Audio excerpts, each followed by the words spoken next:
Jadi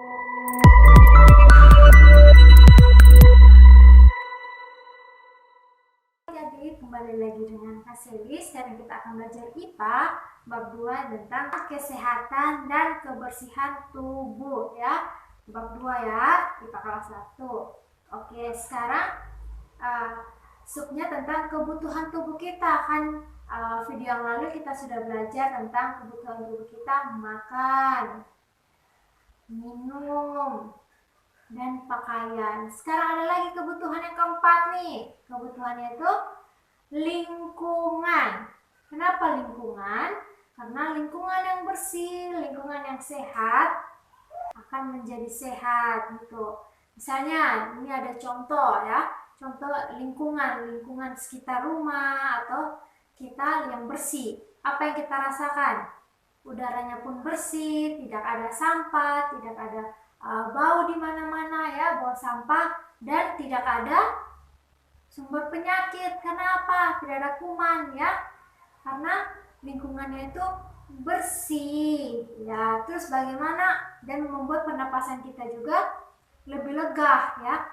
Tapi gimana kalau misalnya lingkungannya kotor ya? Misalnya lingkungan di sekitar rumah kita misalnya kotor, misalnya contohnya ada gambar ya di sini ya, lingkungan rumah yang kotor, adanya sampah di mana-mana, adanya bau busuk, pasti itu menyengat ya, itu membuat terganggu, kita pun terganggu. Kalau lingkungannya bersih, kita tidak akan merasa terganggu. Sedangkan kalau lingkungannya kotor, banyak sampah, itu akan membuat kita itu terganggu yaitu penciuman kita, hidung, pernapasan kita akan merasakan bau-bau yang tidak sedap atau bau-bau busuk. Terus membuat kulit kita gatal-gatal. Kenapa kulit kita gatal-gatal? Karena airnya kotor ya. Lingkungan yang kotor, airnya yang kotor akan membuat banyak kuman, banyak penyakit. Akhirnya airnya pun menjadi kotor. Akhirnya kita menjadi gatal-gatal, badan kita merah-merah, bintik-bintik ya. Karena airnya kotor, karena tadi lingkungannya itu lingkungan yang kotor.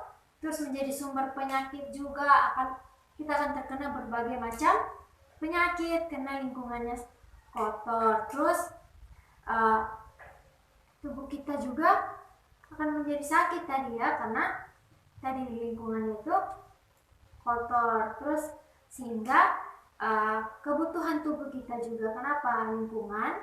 Karena supaya lingkungan yang bersih, tubuh kita juga akan sehat, akan bersih. Kalau lingkungan yang kotor, kita akan menjadi sakit, menjadi terganggu. Gitu adik-adik. Sampai sini dulu ya penjelasannya tentang kebutuhan hidup kita, yaitu lingkungan. Tadi ya sudah dijelaskan di video selanjutnya. Ada makanan, ada minuman, ada pakaian, dan ini yang terakhir lingkungan. Jadi kita harus menjaga lingkungan kita tetap bersih. Lingkungan di mana saja? Lingkungan di rumah, lingkungan di sekolah, lingkungan di tempat kita bermain ya, di taman, seperti itu harus bersih. Jangan sampai ada sampah yang berserakan. Kalau buang sampah kita harus di tempat sampah ya. Kalau kita lihat ada sampah yang berjatuhan atau yang kotor, kita inisiatif untuk mengambil sampah dan membuang di tempat sampah, agar lingkungan kita itu lingkungan yang bersih, agar lingkungan kita menjadi bersih, lingkungan bermain kita, lingkungan di rumah juga menjadi bersih ya adik-adik. Sampai sini materi kita, sampai jumpa di pertemuan berikutnya ya, dadah.